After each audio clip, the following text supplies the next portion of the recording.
What's he doing in there? We have a right to know. Hey guys, quick video here. It's been a long time. Just wanted to update you guys on what I've been doing. I've been working on a lot of projects and I haven't been recording any videos, and I apologize for that. A quick update on what I'm working on right now. I was literally right in the middle of something, decided to take a break on it for 5 minutes and thought, you know, I'm far enough along on this project to update it. New project, I'm building, let's switch down here. I'm building a radio for my elderly mother.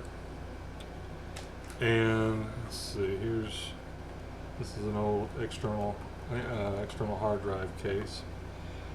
And it's a radio, it's an internet radio. It's going to have a Raspberry Pi in it. I've got the Raspberry Pi sitting over on the other bench where I'm testing it, so I'm not going to bring it over here just for that. It's going to have a Raspberry Pi in it. This is Dayton audio amplifier, the volume and power switch for that, so this will be the amplifier for it. This used to be an amplifier that I used just to power a couple of speakers, but I've taken one of the speaker outputs out. I'm going to run just one speaker. Raspberry Pi will go here. This will be the audio amplifier. I've already got it working. This will be the board. Actually, I'm going to try to use this solid state relay to power the Pi and the amplifier, so I can switch that off and on.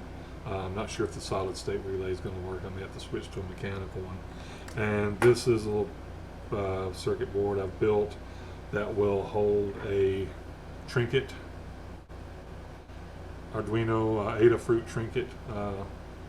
Be mounted right here, and the Trinket will handle the buttons that I'm going to use to turn this on and off.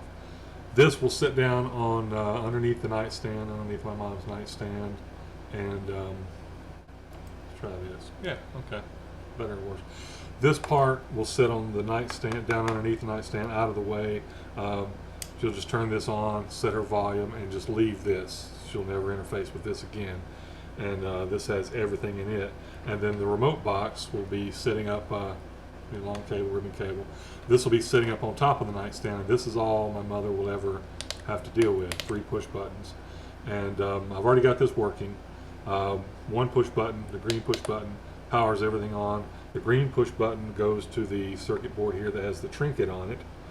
And I've got some code in there that whenever it sees an input on one of the inputs here on the Trinket, it sets the relay board, whichever one I wind up using, whether it be the solid state one or a mechanical one, sends out a signal to turn on and stay on for 40 seconds. The reason I set it for 40 seconds is because I want to give the Raspberry Pi, time to boot up. When the Raspberry Pi boots up, I have an input from the GPIO. One of the GPIOs on the Raspberry Pi will go to the Trinket, the Adafruit Trinket, and it will then tell the relay to stay on. So the relay is set to be active if it's receiving a signal, the 40-second signal from the push button, or if it's receiving a active signal from the Raspberry Pi telling it I'm booted up. So that'll make it stay on. So push this button, it enables the relay for 40 seconds. The reason it's 40 seconds is because that gives the Raspberry Pi time to boot up. Got a mustache hair tickling my nose. That gives the Raspberry Pi time to boot up, at which point the green, the push button times out, and it releases its enable signal to the relay. But the Raspberry Pi, the fact that it's on, one of its GPIO pins is set to go high when it boots, that keeps the relay active. The reason I did that is because if you know Raspberry Pis, you know that when you send the halt command via SSH or on the console or whatever, CLI, it halts it, it shuts the computer down, but it doesn't remove power from the Raspberry Pi. And I wanted it to remove power from the Raspberry Pi, and I also wanted it to power down the audio amplifier. And so you push this button, that enables the relay to send power to the amplifier and the Pi for 40 seconds. After the Raspberry Pi boots up, one of its GPIO pins sends out a high that keeps the relay active even after the green push button has timed out after 40 seconds. It keeps it active. Now, come to the next buttons.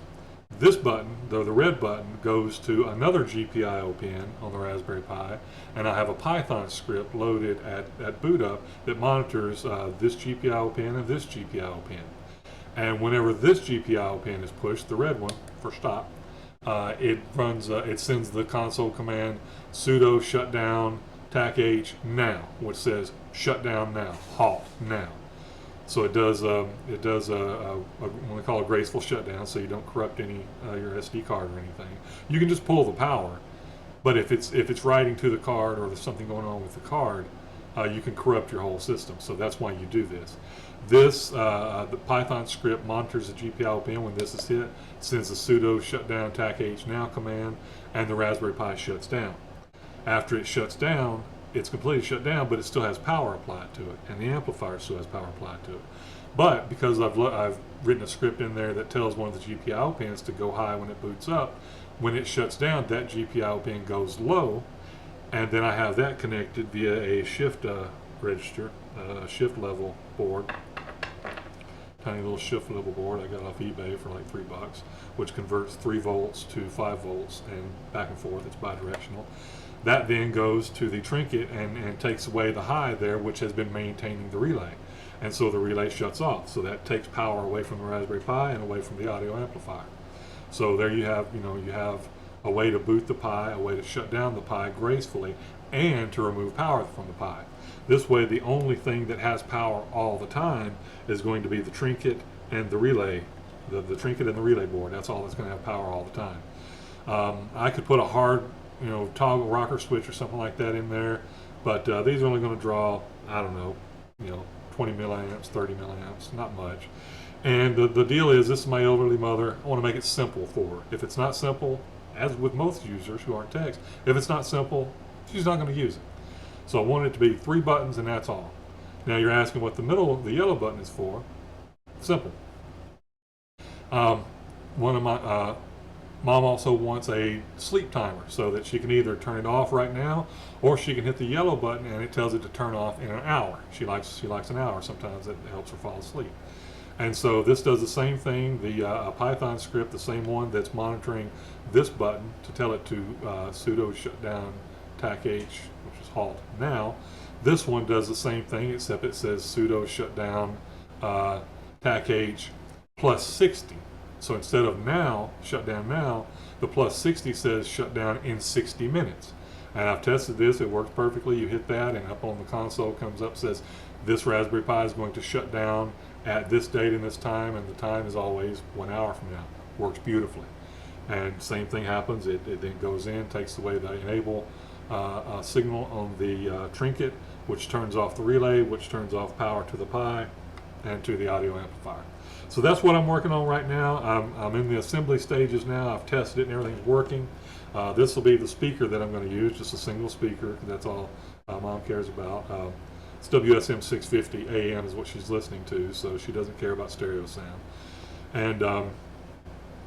And so ultimately, I'm going to try to put a single NeoPixel that I'm going to put in here on the base of inside on the base of this to kind of give a status, to pulse, green, yellow, or red, depending on what the Pi is doing. She might not like the light, and so I might not do it, or I may do it and find out she doesn't like it and have to take it out. But that's going to be in version 2. I'm going to go ahead and get this up and working for her now. I've got another one of these speakers, and I can duplicate all this, so I'll get that working later. And I almost left out what I'm using on the Raspberry Pi to do this is I downloaded RasPi and Jessie. I didn't get Lite, I got the full one.